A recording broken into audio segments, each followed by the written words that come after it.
कुछ और ही चल रहा था। उसने सोचा, अगर मैं भगवान शिव को लंका ले जाऊं तो लंका सबसे शक्तिशाली बन जाएगी, वहां किसी को डर नहीं होगा और शिव जी की कृपा से मैं अमर हो जाऊंगा। यह सोचते ही रावण ने अपनी 20 भुजाएं फैलाईं और पूरी ताकत से कैलाश पर्वत को उठाने की कोशिश करने लगा। उसने अपनी सारी शक्ति लगा दी और धीरे धीरे पर्वत हिलने लगा। पूरा ब्रह्मांड जैसे कांप उठा और कैलाश पर रहने वाले सब डर गए। भगवान शिव तो अपनी गहरी समाधि में थे, लेकिन जैसे ही उन्होंने महसूस किया कि कोई कैलाश को हिलाने की कोशिश कर रहा है, उन्होंने बस अपनी छोटी सी। रावण और भगवान शिव की अद्भुत कथा। एक भक्त की कहानी। लंका का राजा रावण। नाम सुनते ही एक शक्तिशाली योद्धा, एक प्रकांड विद्वान की छवि उभरती है। लेकिन क्या आप जानते हैं, वह उतना ही बड़ा शिव भक्त भी था।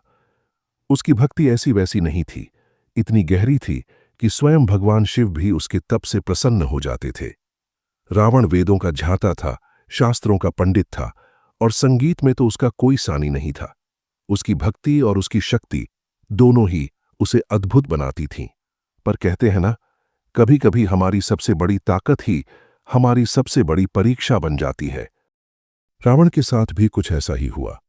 उसकी भक्ति और उसकी शक्ति ने उसे एक ऐसे मोड़ पर ला खड़ा किया जहां उसे अपनी मर्यादा और अपने अहंकार का सामना करना पड़ा। तो चलिए सुनते हैं रावण की श्रद्धा, साहस और भक्ति की यह अनोखी कहानी। बात उन दिनों की है जब रावण अपनी शक्ति और ज्ञान के बल पर देवताओं को भी चुनौती देने लगा था। उसकी इच्छा थी कि तीनों लोकों पर उसका राज्य हो, लेकिन उसके दिल में कहीं गहरी परत में भगवान शिव के लिए बड़ी भक्ति छिपी हुई थी। वह शिवजी को प्रसन्न करने के लिए कठोर तपस्या करता, दिन रात उनकी आराधना में लीन रहता। रावण की भक्ति का एक खास किस्सा है। एक बार उसके मन में आया कि क्यों न भगवान शिव को उनके प्यारे कैलाश पर्वत से उठाकर लंका ले जाया जाए। उसका सोचना था कि अगर शिवजी हमेशा उसके साथ रहेंगे तो लंका अमर हो जाएगी, उसे कोई हरा नहीं पाएगा। एक दिन रावण अपने पुष्पक विमान पर सवार होकर कैलाश पर्वत की ओर उड़ चला। जैसे ही वह पर्वत के पास पहुंचा, उसकी आंखें चमक उठीं। कैलाश पर्वत की दिव्य सुंदरता और वहां की शांति देखकर उसका मन श्रद्धा से भर गया।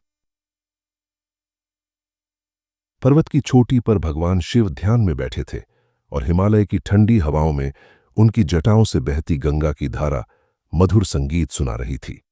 कैलाश की चोटियों से एक अद्भुत रोशनी निकल रही थी और पूरे वातावरण में एक पवित्र कंपन महसूस हो रहा था।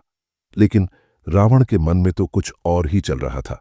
उसने सोचा, अगर मैं भगवान शिव को लंका ले जाऊं तो लंका सबसे शक्तिशाली बन जाएगी, वहां किसी को डर नहीं होगा और शिव जी की कृपा से मैं अमर हो जाऊंगा।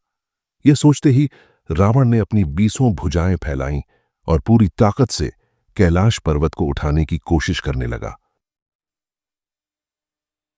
उसने अपनी सारी शक्ति लगा दी और धीरे धीरे पर्वत हिलने लगा। पूरा ब्रह्मांड जैसे कांप उठा और कैलाश पर रहने वाले सब डर गए। भगवान शिव तो अपनी गहरी समाधि में थे, लेकिन जैसे ही उन्होंने महसूस किया कि कोई कैलाश को हिलाने की कोशिश कर रहा है, उन्होंने बस अपनी छोटी सी उंगली से पर्वत को दबा दिया। जैसे ही शिवजी का पैर कैलाश पर्वत पर टिका, रावण पर्वत के भारी बोझ के नीचे दब गया। उसकी उंगलियां, उसकी भुजाएं, उसका पूरा शरीर दर्द से कराह उठा। उसे ऐसा लगा जैसे हजारों पहाड़ एक साथ उस पर गिर पड़े हों। रावण ने पर्वत को छोड़ने की बहुत कोशिश की, लेकिन वह उस दर्द से बाहर नहीं निकल सका। पहली बार उसे अपनी शक्ति की असली सीमा पता चली। वह दर्द से तड़प रहा था, लेकिन उसका अहंकार अभी भी उसे हार मानने नहीं दे रहा था। उसने चिल्लाकर शिवजी को पुकारा, हे प्रभु, मैं आपका सबसे बड़ा भक्त हूं, मुझ पर दया कीजिए और मुझे मुक्त कीजिए। लेकिन शिवजी शांत भाव से अपनी ध्यान मुद्रा में ही बैठे रहे। यह शिव का इम्तिहान था। वह देखना चाहते थे कि क्या रावण सच में उनका भक्त है या सिर्फ अपनी ताकत का घमंड दिखाता है। रावण को धीरे धीरे समझ में आने लगा कि सिर्फ ताकत से भगवान शिव को प्रसन्न नहीं किया जा सकता। वह असहनीय पीड़ा में था, लेकिन उसने हार नहीं मानी। उसी हालत में दबे हुए और दर्द से कराहते हुए भी उसने अपनी मधुर आवाज में एक स्तुति गाना शुरू किया। जटाटवी गलज्जल प्रवाह पावित स्थले गलेवलंब्य लंबिताम भुजंग तुंग मालिकाम। यह वही स्तुति थी जिसे आज हम शिव तांडव स्तोत्र के नाम से जानते हैं।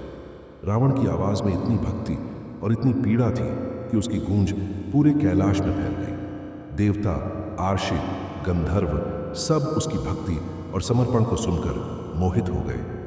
उसकी आंखों से आंसू बहने लगे और उसने अपने सारे घमंड को छोड़कर खुद को पूरी तरह से भगवान शिव के चरणों में समर्पित कर दिया। शिवजी ने रावण को शक्ति दी, लेकिन उसका सही इस्तेमाल करने की शर्त रखी। जब रावण ने इस मर्यादा को तोड़ा तो उसका विनाश निश्चित हो गया। तो यह थी रावण और भगवान शिव की अद्भुत कहानी। यह दिखाती है कि अगर हम सच्चे मन से, पूरी श्रद्धा और समर्पण के साथ किसी काम में लग जाए तो हम मुश्किल से मुश्किल चीज भी पा सकते हैं। भगवान शिव ने यह साबित कर दिया कि शक्ति और घमंड से ज्यादा जरूरी भक्ति, प्रेम और संगीत है। यह कहानी हमें सिखाती है कि जीवन में हमेशा विनम्र रहना चाहिए, श्रद्धा रखनी चाहिए और सच्चे मन से समर्पित रहना चाहिए। अगर हम इन बातों को याद रखेंगे तो हम हर मुश्किल को पार कर सकते हैं और अपने लक्ष्य तक पहुंच सकते हैं।